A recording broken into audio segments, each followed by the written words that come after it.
back, everyone, to another episode of Comeback Stories. I'm here with my man, Donny. Always a blessing to be here with you, bro.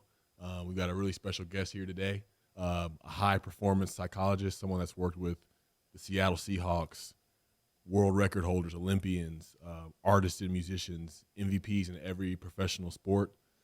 He's the host of the Finding Mastery podcast, co-founder of the Compete to Create digital platform.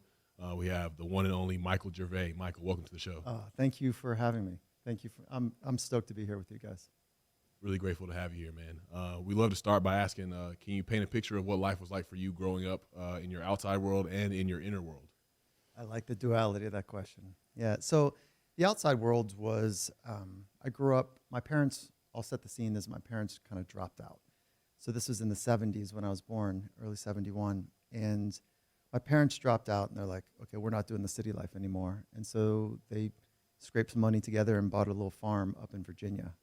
And it was not a glamorous farm. It was like we had to go figure out water when it was cold, you know, like because the pipes would freeze and whatever. And so dirt roads, no street lights, few neighbors, and my parents didn't really have a job. So that's what it was like. And it's called laissez-faire parenting, where they basically were really hands-off. And they're like, Mother Nature will teach you. There's natural consequences in this world. We'll try our best. We had a strong spiritual foundation as a family, and be a learner. And if I didn't get home in time, like at 8 years old, if I didn't get home in time, it was dark out, it got really scary. If I stuck my hand too far down in the creek, if you will, and something bit me, like, you got to figure that out too. Dig before you just stick your hand in there. And, you know, so it was laissez-faire parenting, really casual. I had to learn kind of the way of the world from an honest perspective, you know, is how I would say it. And then it was about third grade, my parents said, okay, we can do better. And they came to the city, and they came to California. And so I was like a full transplant. You know, I was basically like this back hills type of, you know, figured out nature boy, hippie parents, and coming to the city and not having a clue how the social world worked for little kids. So that was kind of the first little memory for me going, oh, you know, like it's different here. There's roads and there's street lights, and, you know, it's just completely different. The conveniences were completely different. So that's how it was. I can relate to that kind of like an alien feeling. Like you come to an environment and like, I don't fit in here. Like, I don't know who is like me or who will like be able to relate to me. Like, that's how I was in my friend groups, in the classes I was in, sports teams I was on. And I want to ask you, like, how did you like cope with that? How did you kind of start to find your identity? Because I found mine through people pleasing and performing, which at the time, you know, kind of seemed like it worked and, you know, went well for me. But in the long run, it's something that I'm still trying to shake and get rid of because it's not really a healthy way of expressing myself and forming an identity. So what was that like for you? I love that. I love that awareness that you have, because I think that this idea of fear of people's opinions is one of the greatest constrictors of human potential. It's this constant monitoring and checking and contorting and conforming to what their potential thought of me might be. And it's that relentless trying to get ahead of it so that you can fit in. And we all need to belong. It's one of the great human foundational needs, is to know our place and to know that we matter. And if we can figure that out by not having to perform and not having to turn tricks and not having to look a certain way and whatever it might be, then we can just settle into this moment and be here. And that stillness that we have is enough membership to be part of the community. So to answer your question, I've experienced the same thing that you've experienced. My parents had me move like 5 or 6 times in schools.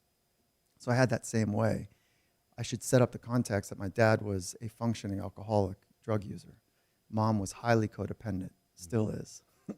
I love my parents, and they did their very best, and they're kind, good people that had their own struggles.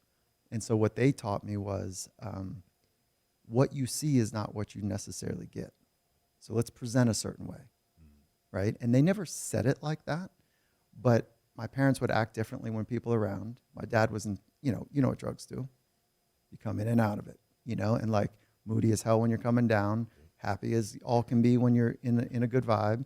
And then there's an agitation in between, So that was me trying to figure out the landscape early on. So I got really good at a social IQ. And I was highly anxious and didn't know what to do with that anxiety. So what I ended up doing is being angry, right? And so I took on the agitation that I would see my dad be when he didn't like how things were. So it was a way to keep people at bay where I could feel a sense of control. And so I was an asshole, at a young age. And so that's how I dealt with it, which is terrible. Like, it took me a long time to figure out what it means to be, in line with the spirit, to be grounded, to be present. It took me a long time to do it. I've heard you talk about that with the other people's opinions, where you were saying that this is the modern day saber-toothed tiger, is caring what other people think, which was awesome hearing that. Yeah. It's so true. Wow. I think it is the most dangerous thing that most of us are dealing with. Of course, there's bad actors in the world, and there's people that are have bad intentions, and there are circumstances that we find ourselves in that is real danger. But at the same time, most of us, the great risk in this world that we're in right now, in the modern world, is paying attention to what are they going to think of me, and that becomes dangerous, because then I contort, I conform, I do something that is unauthentic, and you never really get to know who you are when you're playing that game. Yeah, I'm still trying to undo. We're talking almost 25 years of that. I was a pretty intelligent kid early on, and I just knew that through my performance or through fixing my existence to fit what people would want from me was going to get me to, basically what I was taught was success. Like, I was always told, performing well at football and, getting good grades and having girls to want you. But then you get to a point in your life where you have all three things, and it's like you're more miserable than you've ever been. So it's like I'm still trying to undo all that. But yeah, and it makes sense why you would have made some of the choices you made too, right? And I think we're all just trying to figure it out, right? We're all trying to figure out how to be okay. And all of us have pain, and all of us still experience some suffering. And so just trying to figure out how to be okay is a life adventure. And there is no shortcut. There is no easy path here. But it does require squaring up with yourself in an honest way to say, who am I? And to be honest with that. And when you do that, there's parts of yourself that you don't like. There's parts of yourself you're trying to hide from, which is crazy in and of itself, isn't it? yes. Mm-hmm. Yeah. So what does life look like through high school, past high school? Can you take us through a bit of that journey, which you may have learned and experienced along the way? Yeah, so high school, I started off in stick and ball sport, and it was cool, but I didn't get the man-made rules and the adults screaming at kids. So I remember experiencing that, like, what is so intense here? And how come I can't go outside the lines? It was soccer. And so I didn't get it. I didn't fit in there. And then I found action sports. And so in action sports, it's kind of back to my original roots that Mother Nature will teach you. And so it was surfing, motocross, skateboarding. And so it was doing things where if you make a mistake, like in skateboarding, it sounds like a bit of a punk sport. But if you make a mistake, you leave skin and blood on the asphalt. And okay, so I got to be tuned. I got to be sharp. I got to figure out where my edges are, or I keep leaving blood on the asphalt, bones being broken. Same with surfing. If you make some mistakes, Mother Nature will hold you down. She'll grab your attention quickly. And so I found myself attracted to those edges, to that place where risk is real and there's an aliveness that comes with it. And so that was high school years, playing on the edges. But what I couldn't figure out is I couldn't figure out how to blend the action sport world with competitiveness. And so in surfing, there's two types of surfing. There's hardcore surfing, which is a culture thing, like just pull into the heaviest, most critical part of the wave. Don't care if anyone saw it. Don't talk about it. Don't brag about it. But know that you did it. You put yourself in that position, right? And then enjoy all of the gifts that has, which is that thrill that comes when you're right on the edge of anything, anything. So anyways, and then there's competitive surfing. And competitive surfing is that experience where people are judging, and I was a disaster. I never figured that out at a young age. And it set me down this path to eventually, have a graduate degree in psychology and to try to work from the inside out. Like, what is this thing that's holding me back? It's just my mind, not your mind, my mind. And so that's what led me down the path, is I couldn't do it come competition day. Wow, I mean, that's like, I feel like a lot of people will achieve a position or go after a degree to, like, I don't know, boost their status or to say like, oh, this is who I am or this is who I was told to be. But you went on to be a psychologist to figure yourself out. Yeah, I mean, isn't that terrible? But yeah, and as hard as I try, I'll never have a voice like yours. So I stopped chasing what was outside of me. That's really what happened. But it took me time to figure that out. And I think the important part of this narrative that we're on is that we've all lived interesting lives here. And there's nothing more interesting outside of me than there is inside, because it is so complicated. There's nothing outside that is stable enough or sturdy enough or compelling enough to give in to that allure. It can never fill. Like the biggest watch, the biggest car, the biggest house, those are great. And if you can afford two of each, great. Like no problems with that. But they're unsteady. They're not sturdy. They're not reliable. And if we're continually chasing those things outside of us, then we are fundamentally allowing the external to dictate the internal. And so the freedom happens when you work from the inside out. And you're like, who do I want to be? And how do I want to experience the unfolding moments of my life? And we get to that place, we get freedom. And guess what ends up happening? Performance goes through the roof.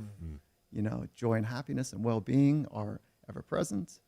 And, we end up finding, quote unquote, flow state more often. But again, there's no hacks and shortcuts. But there is a decision to make. There's a fundamental decision for all of us to make. I've heard you talk about how most trajectories in life start with some type of pain point. What was the pain for you? The early memory of pain is the question we typically ask. I know, it's a good question. I really like when you ask that. And I will not shortcut the answer here at all. But I didn't have these large T trauma moments in my life where it was like that was a deciding moment. So I can't go there because it's not an honest way that I experienced growing up.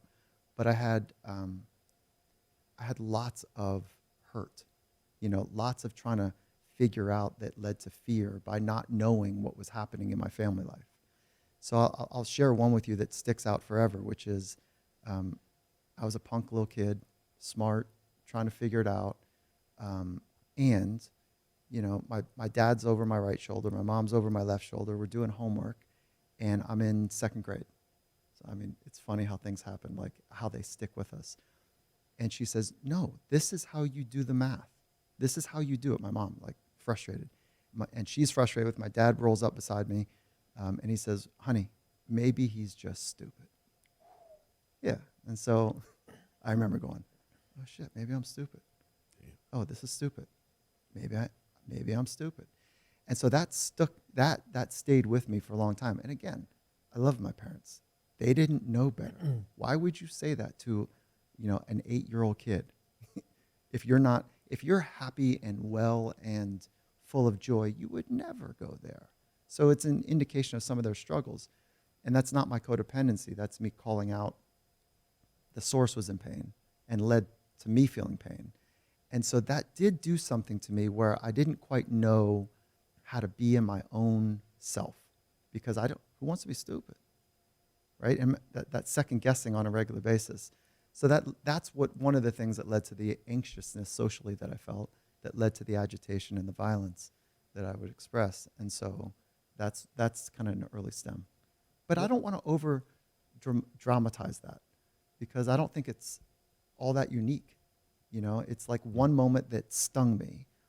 I was speaking to an early draft pick, so I was helping out, on the combine and the selection committee up at the Seahawks, and I asked one kid a similar question. I said, "What was the hardest thing you experienced?" And he'd say, "You would think it was when my mom tried to kill me. It was a public story." And he'd say, "You would think it was that." But that wasn't it. It was when I would come home from school over and over again, and all our shit was on the lawn because mom couldn't pay the bills. That embarrassment, is the thing that really is underneath all of my trauma. I go, okay. So we all have our stuff. So I do not want to over dramatize my story. I'm glad you made that your pain point, and I don't hear any over catastrophizing or anything in that, because I believe that most things are caught and not taught. So that one time, it's like the domestication process, which in the 4 agreements, it talks about how like we're just like told certain things and then we agree, especially at the younger years of ages 0 to 7, where like all of our programming is happening. And so I'm glad that is your pain, because I just believe that pain is part of the shared human experience. My pain looks different than your pain. Your pain sounds similar to Darren's pain, where someone, the story was not black enough, which that was yours, rooted in the not enough story, which in my experience as a coach and just talking to almost every human I've ever interacted with, is we all have a not enough story somewhere in there. Yeah, isn't that cool? It's cool. It's what connects us all. Yeah. And I think that's like the important piece. And I'm glad that's why you shared this pain point. Yeah, because cool. It's like mine looks different than yours, but we're all the same, and we're all just trying to find a little freedom from that pain. And I do believe that the 3 gentlemen sitting up here, we're trying to transmute that pain into a greater purpose. And others will hide in their work, close their hearts. And so it's nice to be able to kind of shift it in a way that sets us free. We are taught that. The sandbox I grew up in sounds like similar to yours, which is like put your head down, grind, figure it out, get to the next level, da-da-da-da. And what are those? Those are tears? Suck those up. We got no place for those. And so there's a new world happening. Empathy is cool. Kindness is cool. Yep. Being sensitive is awesome. Being strong from a place that's grounded, not from like, show me your abs, which I know both of you are fine in that category. I was watching some of your videos, Darren. It's on a whole nother level. Yeah. So it's like when you come from that grounded place and you can feel your way through with range, that's one of the safest humans on the planet. I want to be around those people, and I want to be that person where I'm not muted in my emotional experience, but I've got full range, and I can go as deep or maybe deeper per my profession than the person or the people that I'm working with. And so I can hold some space for you to rattle, and I don't rattle, right? Because that's the opposite of codependency where I grew up. People are rattling quick, covering it all up. Yeah. So, who would you say is your one of your first real teachers? I've heard some of your story, and I know you had 3, and maybe you can tell that story because that's pretty epic too. But yeah, those happened in college, and my grandfather was an important person in my life, and so he came from the World War II generation, which he was incredibly stoic, and he didn't say much.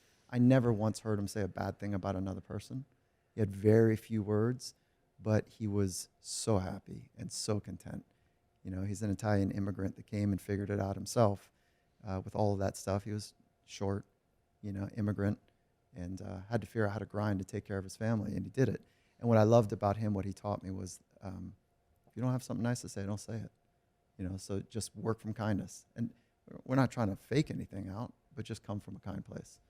So he was one. And then I wasn't supposed to go to college. I got a 0 on my PSAT, and then I got a 0 on my SAT. I went surfing for both of them. And so I wasn't supposed to go to college. And then Mom pulled me aside and said, hey, listen, we tried. And you got to get a job and get out now. This is age 17. So I got kind of pushed out of my house at 17. I was not ready for that. And what ended up taking place is that there was a community college and a private college. And so the private college, I was like, I'm not going to community college because I don't know. I had no options, but I thought I was better than, And so they said, listen, we figured you'd say that. And so they saved some money, and they put me into a really nice school. And it was a 2-year school that I thought I was going to bullshit my way through and just keep surfing and going to school, kind of. And there was 3 professors there that lit me up. And so they saw this young kid coming, and they was like, hey, come over here. And it was Dr. Kuzio, Dr. Perkins, and Dr. Zenka, a philosopher, a psychologist, and a theologian. It sounds like a bad joke. And so they showed me about the invisible world, and they showed me how amazing it is. And that was at the same time that I was struggling in my surfing. I couldn't figure out how to take it professional. And so it was like this, I don't know, the serendipity of that story for me, it changed everything. I hear a common theme. It's just like so many people that, you know, go on to have a purpose in their lives. It's like there was a gift that was given to them, and then, you know, they find purpose in giving that gift away to other people. You know, I feel the same way with, you know, my experience being able to go to rehab, having the NFL pay for that, and now being able to give that to other people. And Donnie can relate as well. It's just like that's how you get to where your life really means something, I guess. Is that something that you can relate to? Yes, it sounds like, is this your purpose? Is that what you just described, your purpose? Yeah. Yeah, and if to drill it down, is the purpose to help people through a transition phase in their life, or like how do you articulate your purpose more clearly? I would say, yeah, helping people that have made mistakes, that feel like they're down and out and feel like everything is kind of done, and being that voice for people that may be in that space and they're like, well, I don't know where this is going to go, how this could even possibly get better, because that was me. So I try to offer that voice and that experience, especially with, you know, kind of the platform that I have. People are going to have eyes on me just because of what I've accomplished on the field. So I'm like, I need to use this. Like, it's been set up so perfect for me to walk right into this and have it be my purpose. That's really cool. And same with you, Donnie? You've got a similar purpose? Yeah, I mean, it's just listening to him have that conversation, and my purpose is to teach, inspire, and empower others to own their greatness and step into their purpose. But my whole identity, part of some context for you, which will help probably guide the conversation, is I was a college baseball player, had a massive surgery on my knee. I was playing at Arizona State my senior year. That ended baseball for me and sent me into this deep, dark road of addiction for many years. Pain pills, I did a lot of other drugs. And at its core, when my life got so bad and I ended up in rehab, I started to get really curious, like, what happened to my life? I was this baseball player star, and now I'm a drug addict. Like, what the hell happened?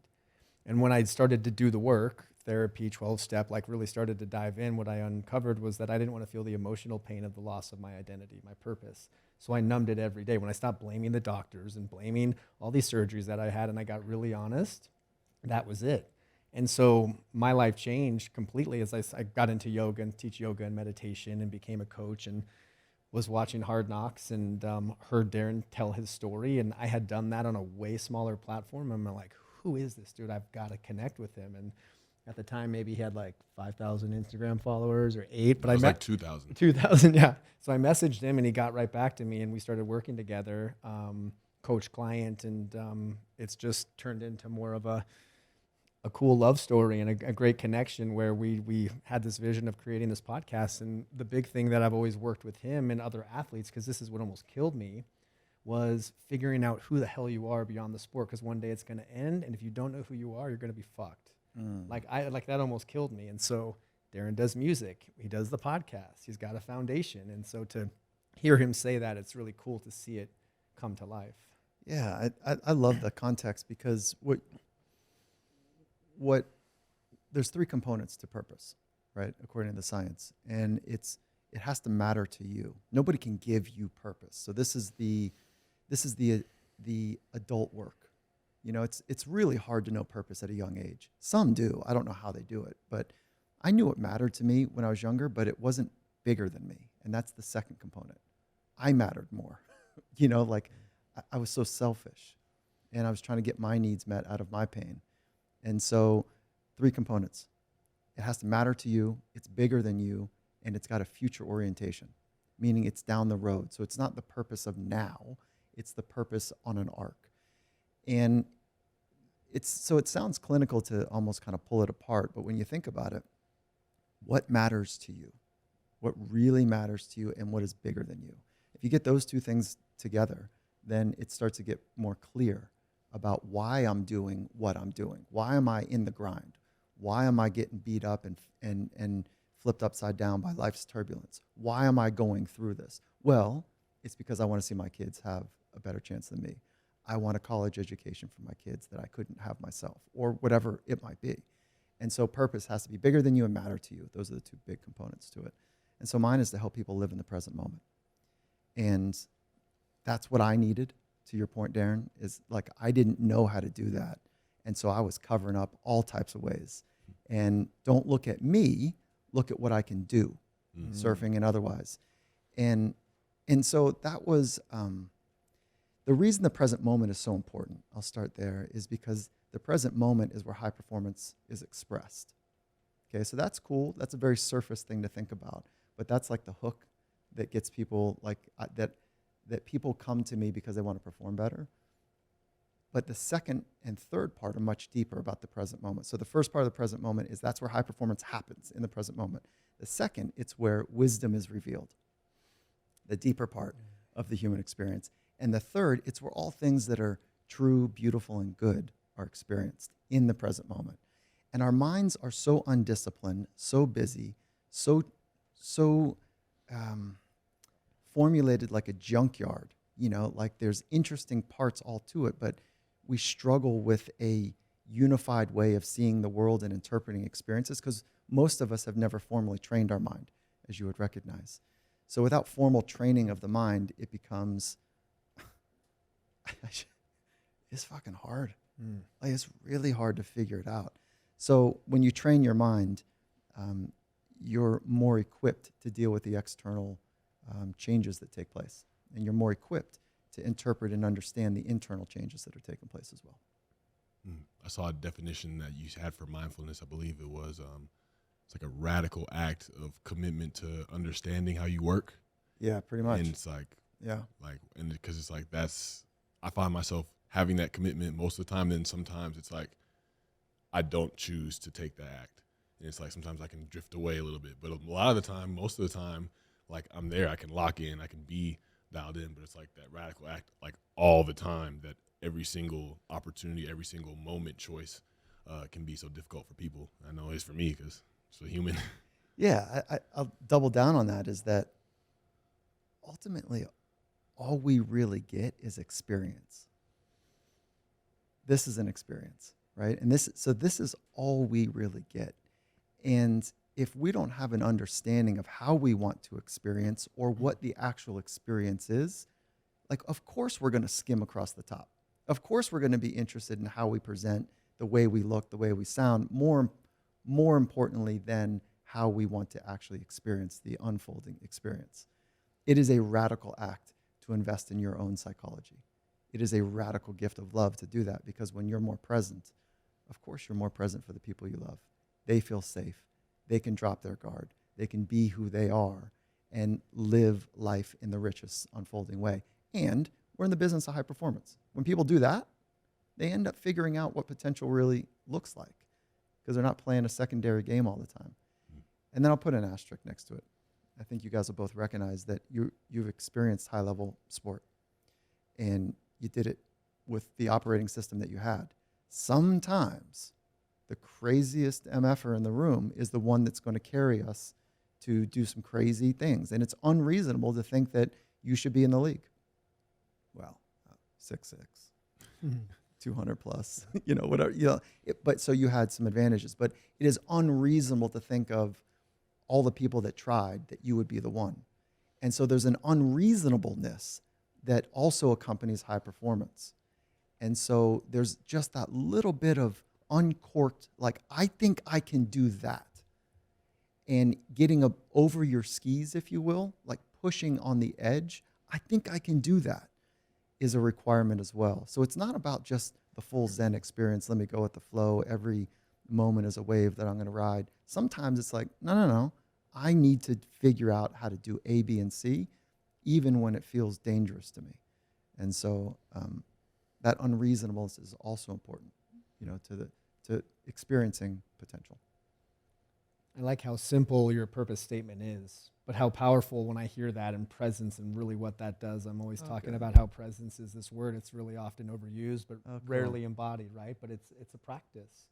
And what we practice grows stronger, but the true transformation happens when like message, messenger, and timing all come in at once. And how many times do we miss those opportunities where we're off somewhere else and there's an opportunity, God, divine, whatever you want to call it, right here, and we're not there?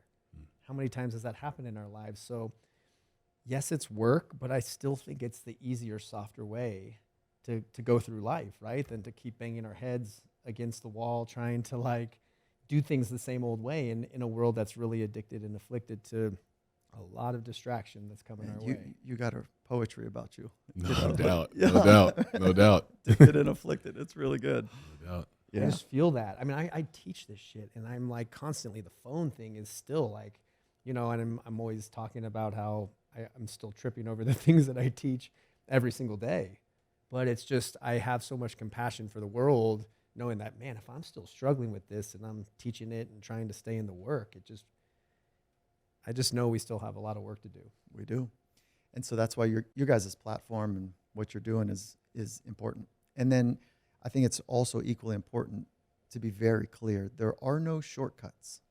There are no hacks. There's no tricks and tips. There's good daily work to put in place to be able to figure out, like, who am I? How do I want to experience experiences? And when those get really clear, it's like those are the biggest rocks in the container. There are practices. And I think that in psychology, because it's invisible, we don't do a great job of making it concrete. But the practices in psychology can be very concrete. Our thoughts are invisible. Our mind, we don't know where it goes. We know it exists. We don't know how much thoughts weigh. We don't know, where they start, where they begin. But we know, just like gravity, we know gravity exists, right? But we can't see it. But we see the artifact of gravity. Same true as of the mind. We can't see the mind, but we can see the artifact. We can see our behaviors. We can see how our heart rises and falls with stress or the interpretation of stress or risk. But the practices are really important. Like meditation is a practice. Maybe a ground zero, tier 1 practice. Another practice is breathing, to be able to modulate your stress. Another practice is the way that you interpret events. And how do you practice those? By talking them out with people that you trust. How do you experience that? How did you interpret that? And just being very clear, wow, I keep seeing things as a threat to me. I'm not sure that's going to continue to work in my life. And I was talking earlier to you guys about a threat versus opportunity. I said everyone has a fundamental decision. That's the fundamental. Do you see the world as dangerous and threatening, or as an opportunity to grow and learn? And that fundamental decision, I think, is really important for us. So anyways, it's a long way of me saying and asking you guys, like, what are some of the practices that you guys are working? Yeah. Or are you asking? Sorry. Yeah, both of you guys. Yeah. I mean, for me, it's a dialed-in morning routine, because I just know what's at stake if I don't have those non-negotiables in place every morning. It's simple things like waking up and before my feet hit the ground, thinking of a few things I'm grateful for. Super simple. Before my feet, and then my feet hit the ground, make the bed. So there's like 2 wins before I've really even like opened my eyes barely. Mm-hmm. And then there's space before I'll look at my phone that consists of reading a couple of devotional books like Daily Stoic and a couple other ones, and getting my meditation practice in, which sometimes it's 5 minutes in the morning, sometimes it's 15 minutes in the morning. More times it's shorter than longer, but it's just those are the things that I will not look at my phone until I do those things, because I've done it before where I will grab the phone and it gets in the way and I'm just a shit show. And then the other piece is moving my body in the first couple hours. Usually go into a yoga class or doing some type of like HIIT class, and that movement is like all for my mental health. Yeah, it's only for my mental health, because I'm just not comfortable in my own skin until I move. Yeah, cool. What are some of yours, Darren? Pretty similar to Donnie. Wake up, praying, getting centered around who God is to me. Meditating, gratitude lists, writing a journal, got little devotionals. I like to walk around my neighborhood. Some of that, I don't know if like Andrew Huberman's kind of describing like circadian rhythms and stuff like that, but just getting out there and walking in my neighborhood, it just started to feel really nice. So, and putting the phone on hold as well is something for me. And just like music, like I'll write some things in the morning. Sometimes I'll start a beat as part of my morning routine, because that keeps me centered, probably, if not more than anything in my life. So it's a mixture of those practices. The combinations may look different some mornings, but the ones where I can knock all those out and have time to do it is some of my best mornings. What's a fun one is, see if you guys have already doing this, but playing with thresholds. So those are things that happen in your home. And then when you leave your home, you leave your sanctuary, there's other thresholds that you walk through. So maybe it's a car. Maybe it's the facility that you're training at. Whatever, maybe it's the yoga studio or the fitness studio, whatever. But using a threshold, and I learned this working at the Olympics, is that we would use thresholds to be connected to the type of competitor that we wanted ourselves to be.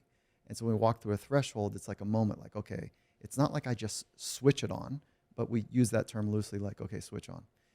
And it's a way to, when you walk into the threshold, is to be more connected to the person you want to be in that upcoming environment. It's a cool way to practice it as well, right? And so if you think about the origins of that, for me, were my first Olympic Games, but it stems back. Like when you walked into a synagogue, when you walked into a mosque, when you walked into whatever your place of worship might have been, you did not walk in with your cell phone. You did not walk in like chewing your gum and like jabbering with your friends, right? You walked in and you kind of got yourself together. So thresholds are a great way to practice being attuned to the type of person you want to be. That's beautiful. So, for example, if I was to walk out of my place and walk into my car, That's right. and I were to say gratitude or called in gratitude or took a deep breath, like brought awareness to that. So the moment I stepped foot or sat in my car, that would be the threshold. Yeah. Or that's exactly it. And it can be super concrete, like something that you do, or it could be more casual, which is just attuning to who you want to be. It could be threshold, like, for me, it's more like sit up, like attune to this moment, like this is a chance to be you the way you want to be. And so you could do it like, okay, what am I grateful for? If you wanted to practice gratitude, or if you wanted to practice intention, or if you wanted to practice confidence, or whatever. And if you know the person you want to be, then it's just more casual than that. I use a beautiful one for myself and for my coaching clients of coming home from work, or for me coming home from teaching a class and stepping foot back inside of when I was in a relationship, like stepping foot back inside of my house, almost like a clearing, right? So you're like letting go of yoga teacher Donny, and now you're going to be the partner, right? So there was a clearing that had to happen, so I didn't bring my shit, bring everybody else's energy with me. You can't walk into your home with your cell phone on. Like if you're walking to your sanctuary in that way, like it's already like, so my wife, I've been married for 37 years. And so my wife, we met really young. We met in high school. And she looks at me like, I think you lost your mind. Coming here like talking about work, so it's like very clear, come in right. And so I think it's a great, simple little practice to think about. Yep. Wow. Darren, have people told you about how you listen?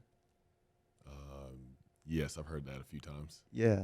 So it probably is one of your superpowers. The way that you listen, just watching how, both of you guys, the way you listen, it feels like you're not only just listening for what to say next, but you're metabolizing and, like really thinking through and feeling through what's happening. Is that accurate for both of you guys? Yeah, we've talked about this a lot because I found times, especially like early on with the show, I'm like, oh, I gotta drop a gem. Like I gotta make sure I come with a crazy quote, or like just something that'll like have people be like, whoa, like where did that come from? Instead of just like letting the conversation kind of flow. And then sometimes I feel like I'd like miss out on things, or I'd be like, oh wait, wow, I'm not really present. I'm trying to formulate this thing in my head so I can look cool saying it. And so once I kind of started to internalize that was what I was doing, I tried to make it more of an intention of listening, and it just makes it easier. I don't have to be like, okay, let me make sure I say the right thing to Dr. Gervais over here. Like I can just have a conversation with a human being. So it's noticeable that both you guys do that. And for many people, it can be overwhelmingly intense. Have you heard that from your friends? I've heard a few years ago, probably like 5 years ago back, I had a teacher that I was having a conversation with after a yoga class, and I noticed how well she was listening to me. Not chiming back, not saying much back, just asking me short, powerful questions and looking. And I had a moment there. I was like, wow, I am not a good listener. Because she was modeling and mirroring like what it means to truly have like level 3 listening, where she's just dancing in the moment and not worried about the next thing that we're going to say, right? This is what I used to do early on in 12-step meetings, where, you'd either have a ticket or go in a circle, and it would be about my turn, and I'm just rehearsing like the gem I'm going to drop and what I'm going to say, because I care so much about what other people think that I don't want to look like I don't know what I'm talking about. and then it would get to my turn, and then the meeting would be over, and I wouldn't even get to talk. And then the whole meeting, I didn't hear anything because I was rehearsing what I was going to say and never saw it. Isn't it crazy, the games we play? Oh, Yeah, it's presence. It's back it's to crazy. presence. Yeah. So I don't know if you're familiar with one of the projects I spent time on, but it was the Red Bull Stratos program. And so this was Felix Baumgartner had this wild idea to go up 130,000 feet, and in a capsule that some of the brightest minds in aerospace built, and a huge helium balloon that took him up. No one has ever jumped from that to break the speed of sound. So he wanted to be the first human body to break the speed of sound. And so I'll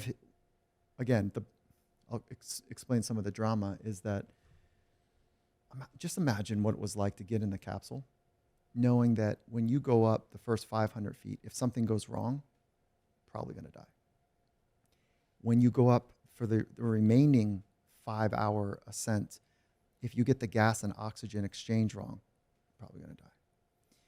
If you get all the way up to the top, the custom door that they built, it was this round sliding door, if it couldn't open, because that is one of the most hostile environments on the planet, if you couldn't get it open, we got problems.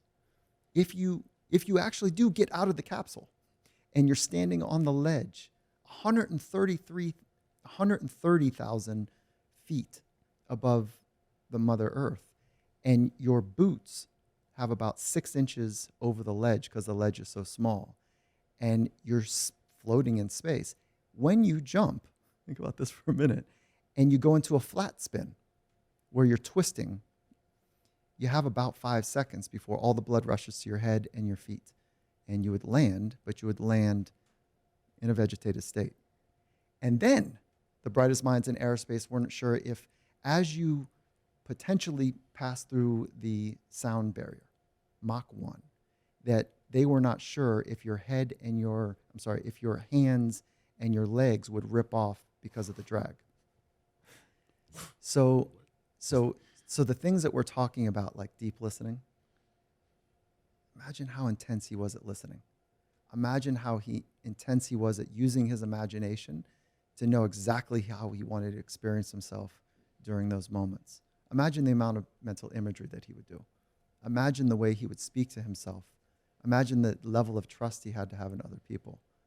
Imagine the clarity that he needed to be able to pull his team together to make sure that everything was buttoned up. So the relationships that we have with ourselves and the relationships we have with each other is how the extraordinary takes place. So without the relationship with ourselves, this is the greatest adventure, the relationship that you have with yourself.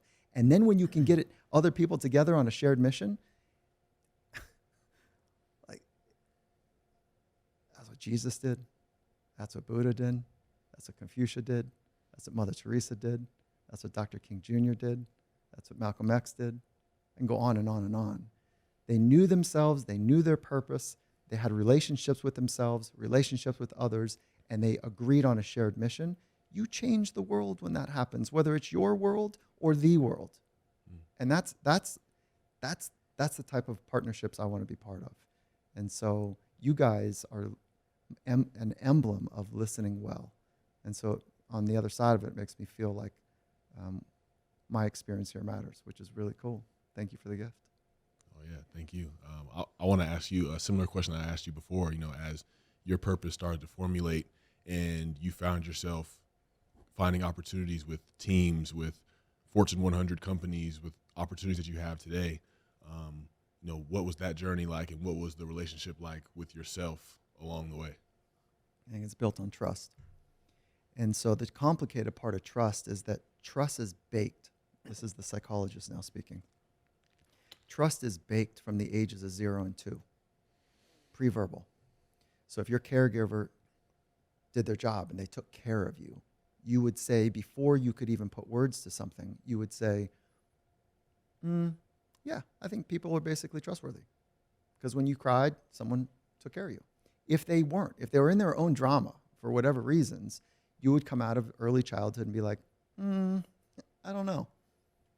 I just get a sense that, I got to have my own back.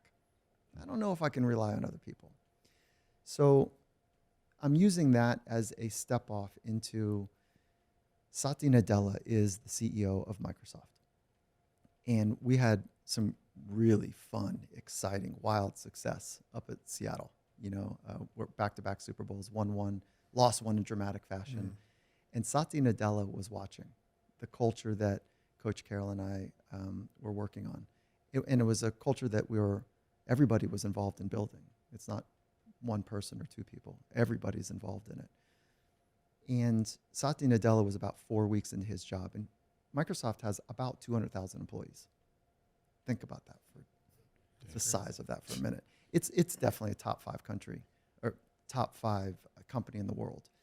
And so he's about 4 weeks into his job, and he was watching what we're doing from a distance, of course. And he asked me to come over to his office, and he says, "How'd you guys do it?" I said, "Oh, we built it on relationships." So relationship with self, then relationship with others, relationship with experience, relationship with a shared mission, relationship how we're going to have each other's back when somebody makes a mistake. So it was built on relationships. And then when you do hard things in your own life, you earn the right to say, I can trust me. I have my own back because I've done hard things, and I've earned the right to say I can do hard things.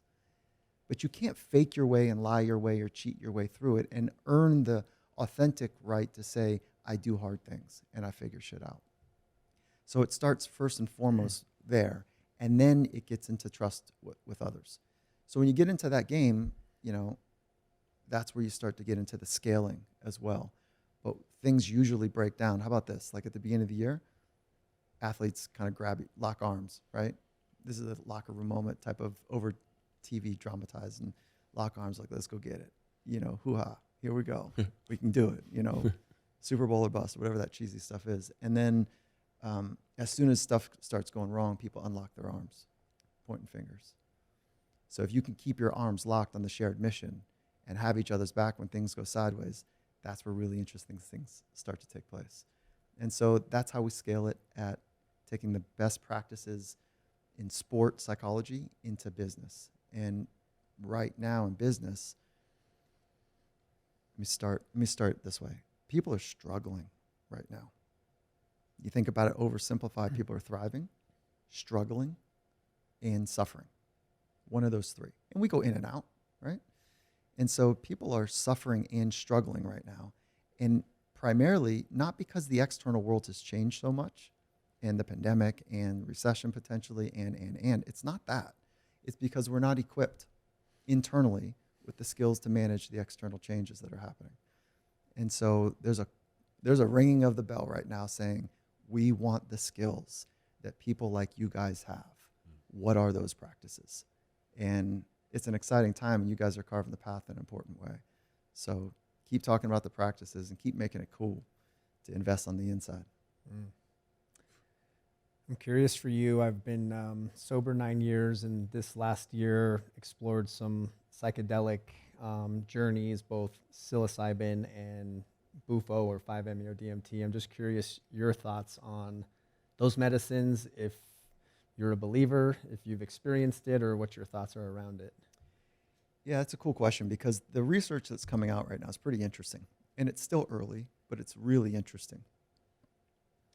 And I've had a couple folks on. I don't know if you've had Dr. Weil on, Andrew Weil. Not yet. Yeah, I hope you have a chance. I'm happy to see if I can make an introduction for you guys. But he's phenomenal. I trust him.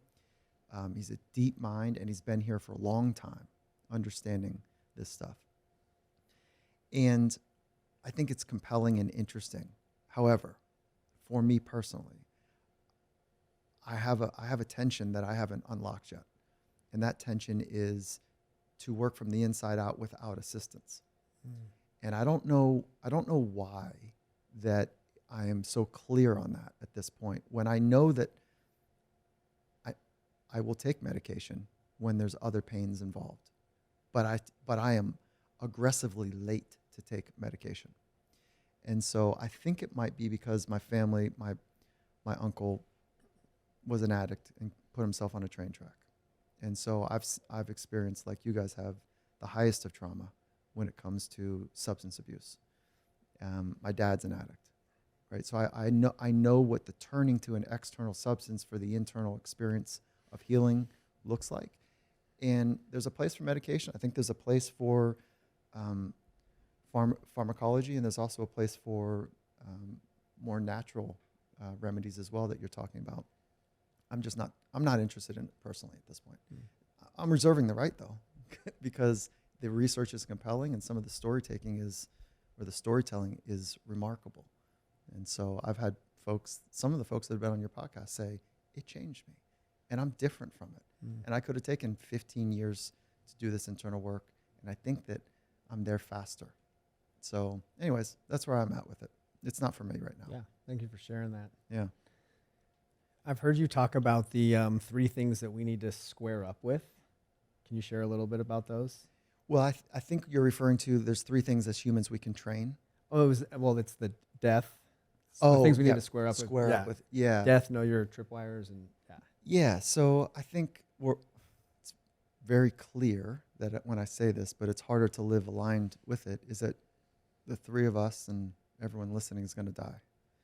And so if we don't square up with what life means and what our experience of death is, then we end up playing this other game that, hey, I'll see you later, when that might not be true, And so it's this fantasy land that we live in, that I lived in for a long time. When I say goodbye to you guys, it'll be weird now that you know what I'm doing, but I'll take a half a beat to be like, I don't know if I'll see you again. So I mean it, I wish you well, goodbye. I wish you well. And that's because death happens quickly, and it's a part of life. I'm not interested in life and death. I'm interested in birth and death and the life in between and maybe after. I'm not sure what to believe in that right now. But I'm really interested in the quality of life and the finality of physical death. And so, so I think we got to square up with it and treat life in the fragile way that it is. I don't think humans are fragile. I think life is fragile. And so that's one. And I think we got to square up with the tripwires for anxiety. What trips you up? What gets you rattled? What unsettles you? Is it the way it's usually the external world set of conditions happen, and then it goes through your, funky little filter, my mind, if you will, and it goes through my mind, and then it comes out, and all of a sudden I'm agitated, irritated, I'm stressed out, I'm short-tempered with my kid or my wife or whatever. Like, what the hell? So we got to square up with our tripwires for anxiety. I think those are really important.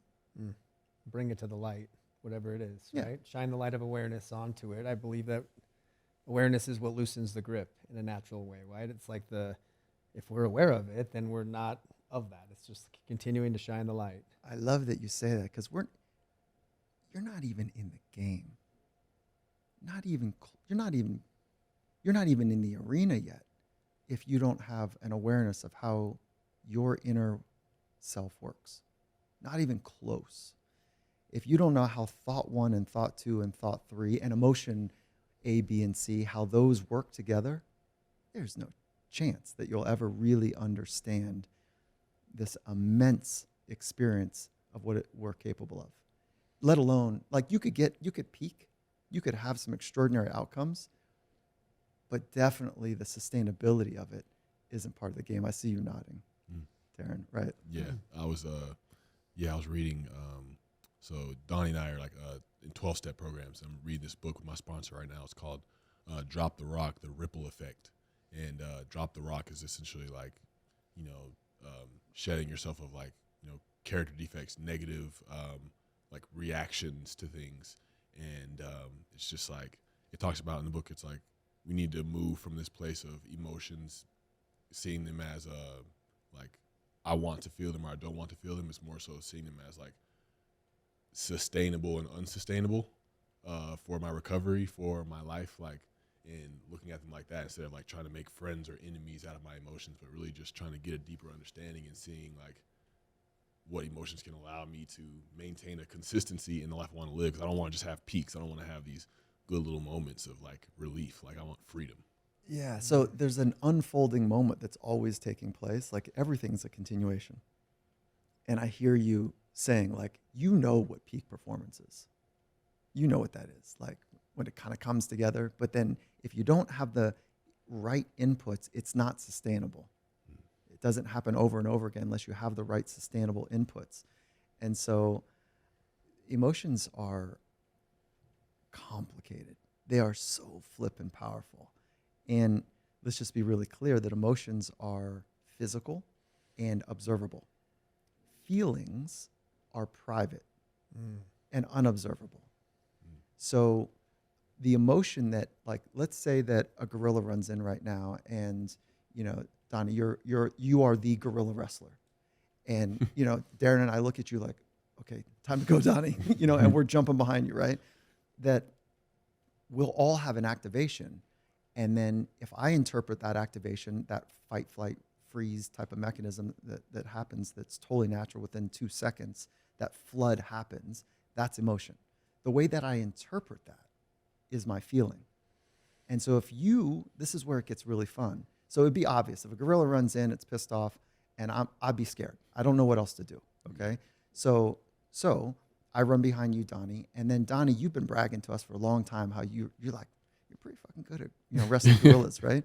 And then the gorilla runs in, and instantly you say, yes, I got a chance to do what I love to do.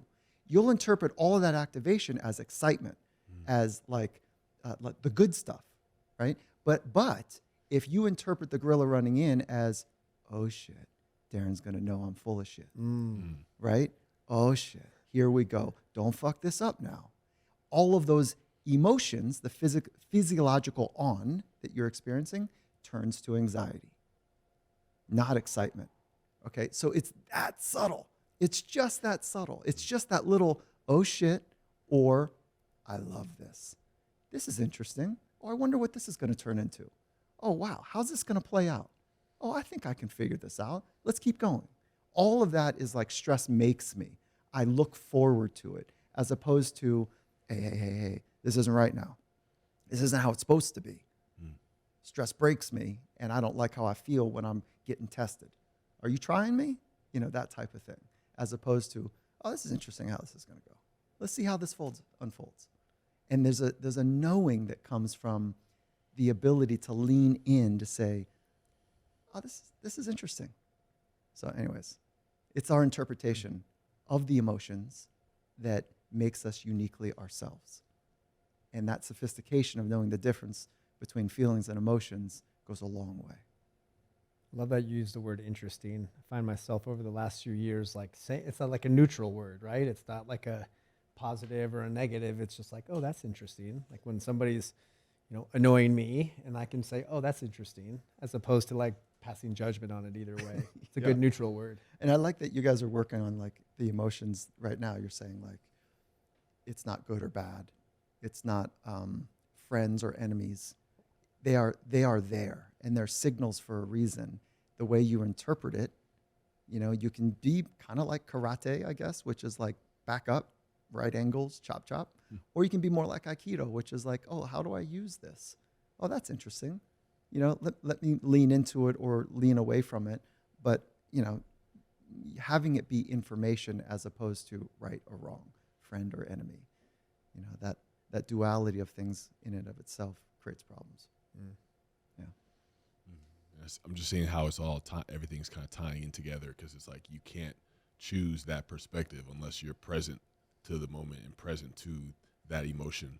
That emotion just comes and hits you. Like part of me, things I'm trying to work on is like, not being overly self-sacrificial and like people pleasing, like in my relationship, and then it's like, well, like what's wrong? And then it's like that emotion like wants to just like shut down, like, and if I'm not present to that emotion, I'll be like, oh, well, nothing's wrong. Like, and then like later go back and be like, oh man, like, instead of like being able to communicate right there, right then in the moment, it's like you have to take that radical act at all times. And it's just like, you think you can maybe get away with a moment of not being able to be present, but like, what is that?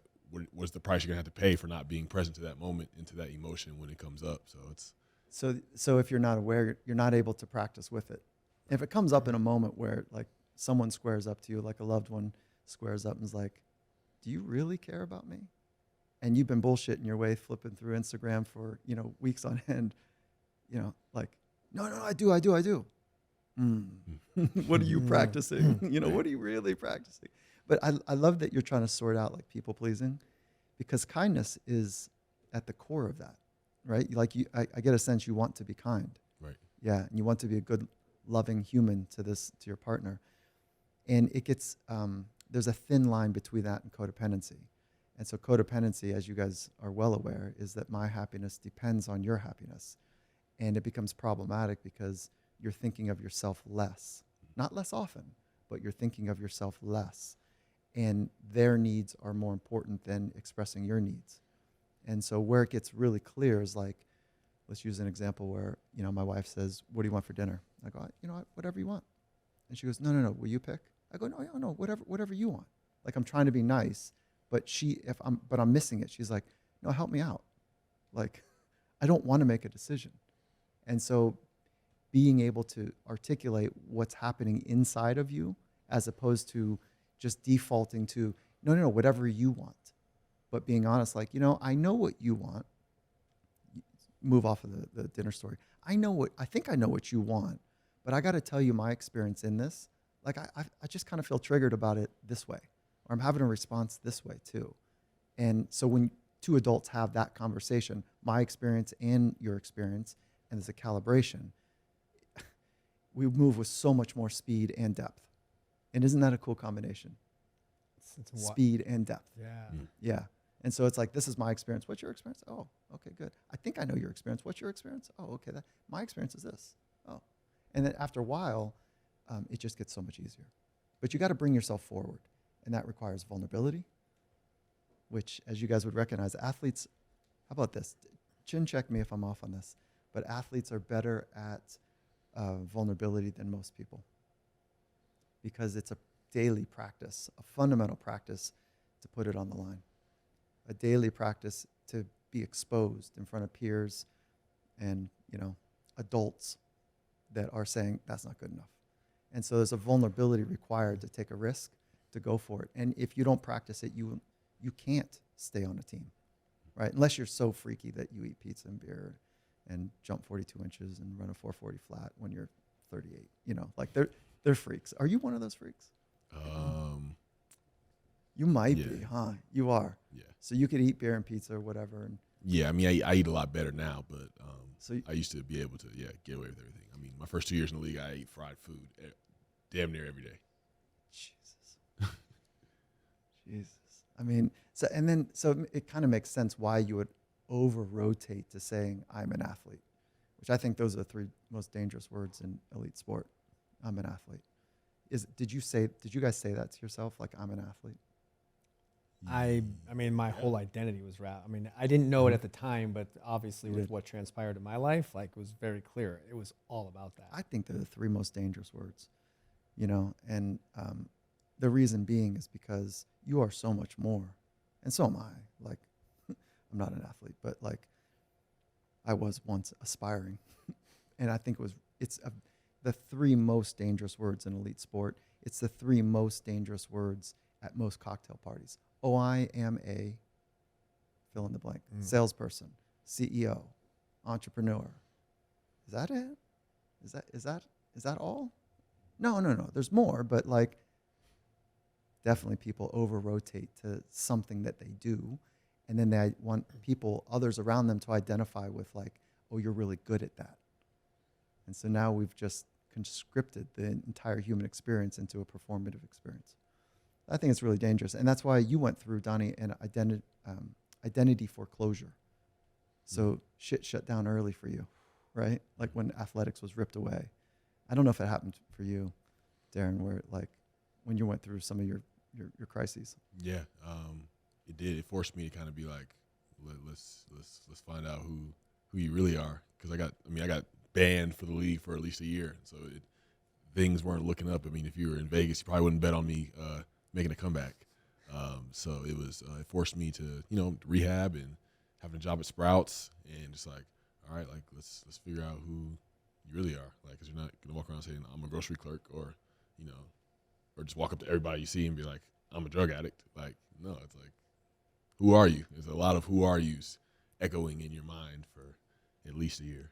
And that is one of the most ancient meditations, is to sit down and get honest with yourself, to take on that internal adventure, and just start with the prompt, who am I? And then feel it and notice it. And 6 seconds later, who am I?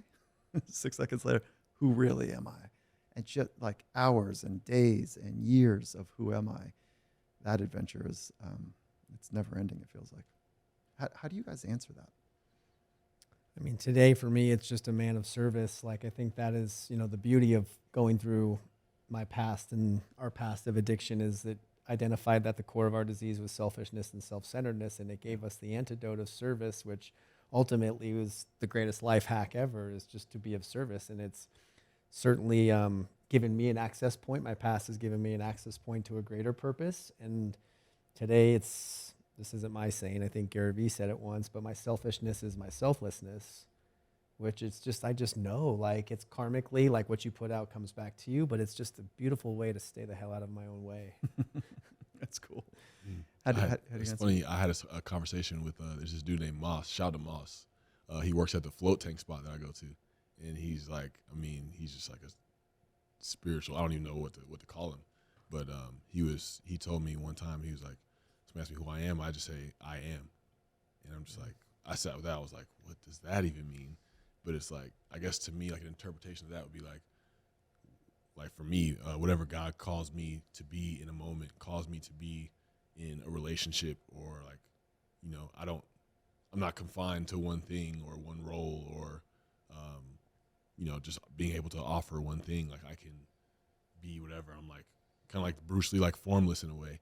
So it's like, I don't know if I have an answer to that question, but just that take on it, but saying like I am is just like, I'm unpacking that right now. So cool. I feel like maybe one day I'll have an answer. Yeah, it's good. I asked that same question to Deepak Chopra on the Finding Mastery podcast, and he said, I am non-local. Oh, okay. What do you mean? And so it was a beautiful dissertation about, like, I am so much more, and all of us are so much more than this local experience that we have right now. And so his email address is whatever dot non-local. So Oh, wow. yeah, so like he's about it. Like, I am so much more than this physical form. And so We have a mutual friend and meditation teacher, David G. Are you familiar with David G? I'm not. Oh, I'll have to connect you with him. Oh, Legend. cool. So he's got, I think the Sanskrit is Aham Brahmasmi, which is I am the universe. Got me thinking about him. Got me thinking about him connecting. Oh, fun. He's been on our podcast. He's a dear friend, and just like for me, he made meditation accessible. His storytelling, and he looks the part, guru, like white beard, white hair, but he's just so cool in so many ways. Loves sports, like a guy's guy. Yeah, cool. But then, guru is a strong word. I try not to like throw that around there, but he's up there. Very Yeah, cool. Yeah. Yeah. Man, we could go on forever. We're going to have to go part 2 probably with you. I appreciate you guys. Anytime. Like, I love what you're doing, and I've been a fan from a distance. And so thank you for including me in what you're doing. Thank you. Yeah, I want to just acknowledge you. I mean, this one was something I was looking forward to for a while. I've been following your work for a while. And as I said before we started recording, like hearing your knowledge and your wisdom and the work that you've put in to gain this knowledge, it's just that reminder for me that I know nothing. And when I see something in somebody that I want what they have. I just want to get close to those people. And I think that's kind of been a superpower, a gift of mine, is just to like, when I see something, I just get close, because proximity is power. And I just want to keep learning. And you've been a great reminder to me, like, man, I got a lot to learn and a lot still to give back. Honored. Yeah, thank you. Felt all of that, so thank you. Yeah, thank you, man. I feel like you have a beautiful way of sharing wisdom and experience without being on like some like hilltop or high top, like talking down on people because you're so wise and so this and so accomplished. Like it just feels cool. like you're just right here sharing with us in a way that like lifts us up and inspires us. And I'm sure there's so many people that feel the same way. So we're just grateful for your time today, man. That is awesome. Thank you. I definitely don't want to be on the mountaintop. I want to be I want to be down, hanging with the crew. And so thank you for that. Thank you. So- Yeah, it just makes me realize, like, I think I'm feeling this, that you just embody presence. Like, that is the word that comes up, and that's part of your purpose. So it's cool to see it being maybe not even shared through your words, but we're sitting here in the flesh, like feeling that presence. It's That's what's beautiful. up. Yeah. Awesome. Thank you, guys. All right, everybody, we're out. We're out. Peace.